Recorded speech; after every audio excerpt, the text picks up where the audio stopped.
startups begin in communities across the country. Why does Silicon Valley get so much credit? My name is Nick Kastner. And I'm Kaitlyn Clays. We're interviewing the people building startup communities across America. But in the areas no one is talking about, the middle. This is the Ecosystem Builder Podcast by Mug.News. Recording. Okay, I will read us off. Good morning, Nick. How are you? I am doing wonderful, Kaitlyn. How are you? Happy holidays. Yeah, of course. You know, we are getting closer to the holidays, and I thought we should spice it up and do a little holiday special. What do you think? You know, so I am all about that. You've always had some fun things on the Mug.News YouTube channel, and I'm very much down to try something fun for the Ecosystem Builder podcast. Killer. All right. So I'm thinking we do a little bit of improv relating to entrepreneurship. Like you said, like on Mug.News, we did a funny little comedy skit, and I loved your character for the Thanksgiving video. I thought it was very funny. So today I figured we could do something similar. What do you think? Yeah, that works perfect. So we're going to need a director. So we have Scott Bragg with us, who is a satire writer for Mug.News, and he is overall a comedian, or I guess he thinks he's funny. So Scott, welcome onto the show. That's a great intro, Nick. I do think I'm funny. Sometimes my wife would disagree with me. Happy to be here, and I think from a direction standpoint, like how this is going to go, I'll just give you guys a scenario and some characters, and then we'll just see where it takes us. Let's do it. That sounds good to me. Okay. All right. So I think to set the stage, let's do a consultation company is pitching ideas on how to improve Christmas efficiency for Santa. I'm going to play Santa. Nick, you're the guy in the office or on the consultation team that only comes up with bad ideas. Okay. You didn't know there was a pitch today, so you're part of the team, and you didn't realize that Santa was going to be on the call, and you are really concerned because nobody usually lets Nick talk in the meetings. So, however that, I guess, scenario is going to play out, that's where I think we should start. That sounds good. Okay. So, Nick, or Kaitlyn, how do you guys want to start the meeting? I was thinking to play off that maybe Nick and I pretend join the meeting first and then come to figure out that there is a meeting and then Santa joins in. Does that sound like a plan? Sure. So then do you want me to jump out of the... No, I guess I can't, but whatever. No, you can. I think you can stay in and then just jump in when you feel is the moment. Okay, let's get started. Hey, Nick, why did I get a Zoom link in my email this morning? Yes. So you would have gotten the calendar invite a few weeks ago, but we're meeting with Santa to provide some ideas to improve his operation for the holiday season. So yeah, our team's been working on this for quite some time. So thank you for preparing and being ready to present your ideas. Yes, absolutely, very prepared. This was today. This was. So it's right now. But thanks for being here on time. I do appreciate like when everyone shows up on time and is ready to go. What ideas do you have for Santa? Do you have some notes that we should maybe touch base on? Yes, I have plenty of ideas. Yeah, so I also have some ideas, and I know normally we don't I'm not really allowed to talk throughout the meeting. However, I thought I would allow you to lead it. But I do have some ideas I would like to advocate for. So when the time comes, I'll make sure to bring them up. But I'm passing the reins to you like normal. Absolutely, that sounds like a great plan. Oh, I guess I am curious in seeing what you come up with this time. Yeah, do you have slides that we should put on the screen, or are you just gonna go off the top of your head? Oh, never going off the top of my head. I figured we would just be very natural with Santa. Yeah, no power slides. Yeah, who needs them? Yes, yeah, of course. We'll see if I sent the Zoom link to Santa, and we'll see how he comes in. He is the type of guy, regardless of like the instructions you send him, he can never ever figure out Zoom. So I'm sure that's what he's trying to log in, or he's on Skype, or thinks it's a phone call. So he should be in any minute.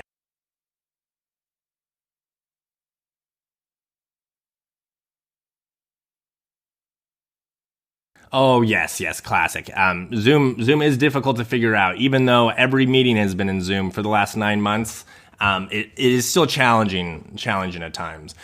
So Santa, we are here to present you with some ideas to improve the Christmas operation. Yes, yeah, and Kaitlyn and I have both worked very hard and prepped extensively for this meeting. And Kaitlyn is running the show. So I will pass I'll pass the mic, so to speak, over to my colleague Kaitlyn. Well, Santa, it's so good to see you, especially as as we get closer to the holidays. We came up with plenty of ideas. I guess one of them is transportation. You have your reindeer, which have worked for many, many years. What have you thought about a Tesla? I know there's a new brand of flying cars that might be a bit more efficient, less animal involvement. Your thoughts? A Tesla? I don't know about that. I wonder if it would fit in the reindeer shop, or how we would tow it. Can you hook reindeer up to a Tesla? I'm not sure. So I'm happy reindeer came up early, because I had some thoughts on the whole concept of distribution, and traditionally we have moved all of our inventory and packages exclusively through the reindeer, but that's very 1700s, and I thought to drastically update us to this day and age, we could partner with Amazon and distribute all of our packages through them. They have a 2-day shipping across America, and they're expanding their global footprint. So we could, that partnership, would allow us to use that distribution. We wouldn't have to travel at all. All the packages would get delivered on time. And then with the extra reindeer, I know we already have some partnerships with glue factories to make the toys. So maybe there's an exchange there that we could get some cash with the capital of reindeer. What my colleague is not trying to say is he's not trying to say you should trade in your reindeer for glue, but rather maybe invest in some glue companies. Never would he suggest glue. Well, production. Nick, so we have talked to Amazon in the past, and Jeff was not a very good boy this year, so the 2-day shipping is actually slower than the 24-hour period that we actually get all of the presents out to everywhere in the world. So 2 days is actually, that would just extend the time that it would take for the shipping. Okay. That doesn't seem to line up with a more efficient process.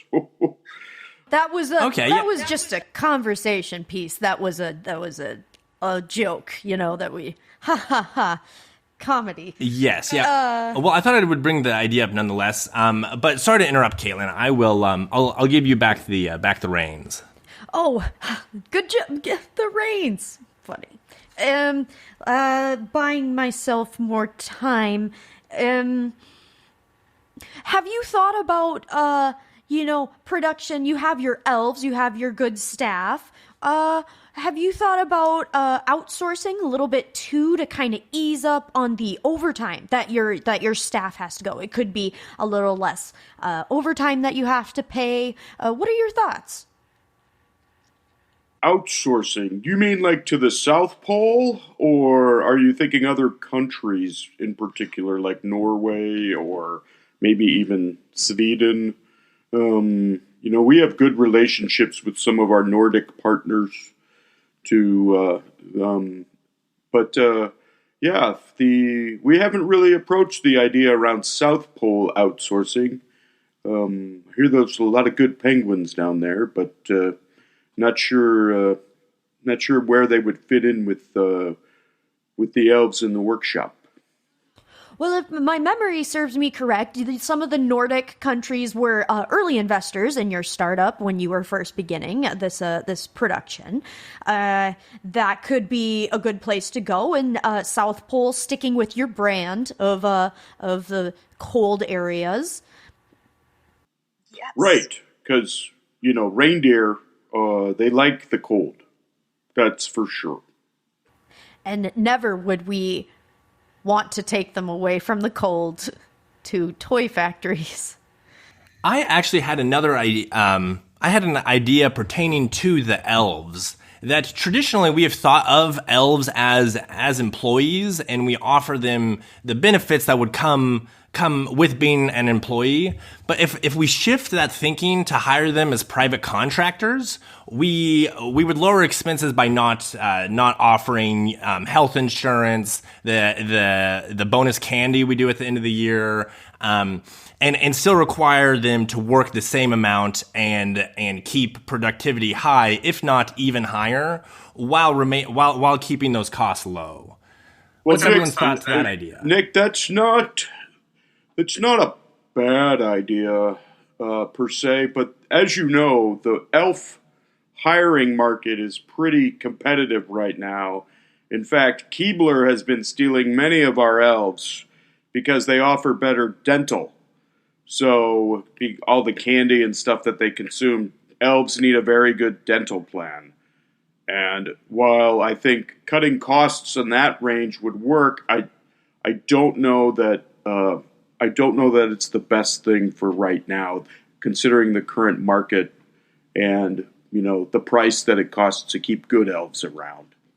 Yes, yeah, I think it's all about how you frame the idea that Keebler, they're working 12 months a year and 12-hour days to make those just kind of crappy cookies. However, but the brand of Santa, I think, would keep them employed through you, and they get summers off while we prep for the next Christmas.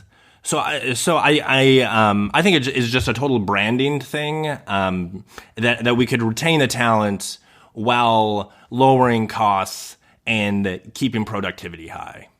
Our consulting firm is not considering lowering holiday cheer. I don't think that's exactly what you'd want to go for, Santa. Lowering your wages for elves that work very hard. Our consulting company doesn't want to lower holiday cheer. No, and so I think there are some other areas that we could use improvements outside of, elf resources per se. I think that's I think we're pretty efficient in that area. Some of the areas I think are list making. So we're still a pen and paper operation up here at the North Pole. Do you guys have any good ideas around list making, or maybe a software idea or something like that? Are you familiar with Google? I am. Yes. So Google has a service called Google Docs that we can make a Google Doc with all the naughty and nice lists, and then you can also share that same document with other people. So we could share the link with the local postmasters who help us decide if people are naughty or nice, or even extend that and just share that directly with the parents, so the parents can make their own decision on if their kid is being naughty or nice, and that totally takes the burden off the handwriting and it really like democratizes the whole naughty nice system. Actually, Nick, that's a very good idea. Wow, I'm impressed. Another thing, speaking with Google Doc, we could use Excel sheets, and that could work. Make it all compartmentalized. But sticking with your theme of Google, that's a really good idea. Well, that's one the elves have come up with so far. They continued to use these large scrolls of parchment. And frankly, the cost of parchment has gone way up in the last, 10 years or so.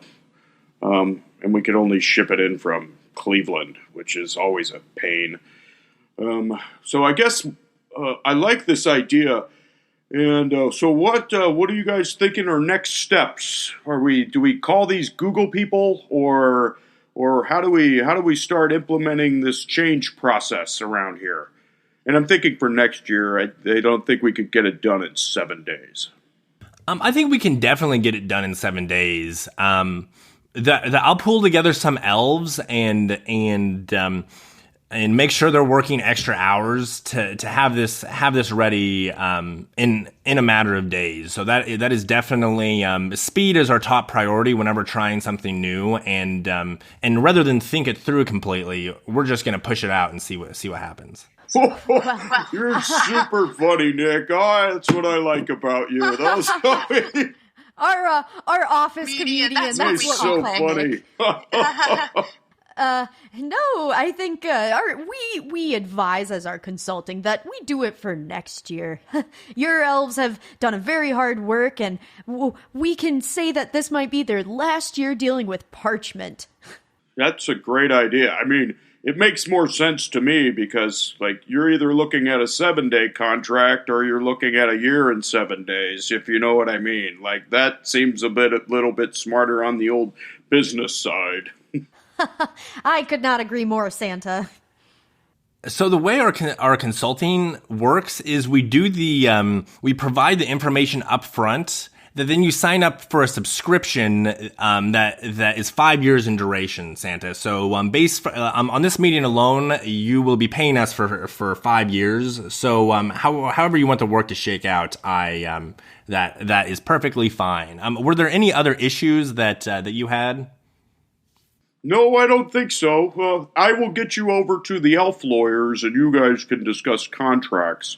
5 years seems like a bit long, and considering, with all of the improvements in mobile software and things like that, I'd hate to be locked into a long-term contract. But you know what? I think you've offered some good ideas and maybe some not so good ideas. So I think the next step is maybe to hook up after Christmas. I can have my elves call you guys and, put you in touch with the people that handle the contracts. So, That sounds like a fantastic idea, Santa. So thank you for being our client and choosing us as your consulting company. We look forward to working with you in the future. And it was just so great to have you at this very well-structured, comedic meeting. Well, you're very welcome. And I hope that you guys like your presents this year. Oh. Does that mean I'm on the nice list? Because I don't know yet. I'm going to have to check the Google Doc. All right, I think we could call it there. Yeah, that was a good time. That was fun. Yes, yeah. And to start the follow-up banter, I have the potential of getting canceled for sending the reindeer to the glue factory. When I brought that up, I saw Kaitlyn's eyes. And I do not promote the fact we send animals and use harvest their hooves or whatever. Yeah, like a disclaimer at the beginning of the episode. We do not support turning reindeer were harmed in the recording of this video. Oh, geez, that was funny. That was a good one. Yeah, I wasn't sure where you were going with that one, Nick. That was pretty good. Yeah. Thank you. So before we end today's episode, what's everyone doing for Christmas?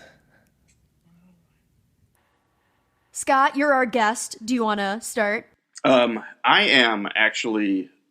We are just going to take advantage of the fact that we kind of have an unbooked Christmas Eve, and we are going to do something together as a family. My wife asked me this question yesterday, and so it was like, I don't know. Like we go to my parents' house, and all the grandkids come over and stuff like that, and we're just not going to do that this year, obviously for COVID.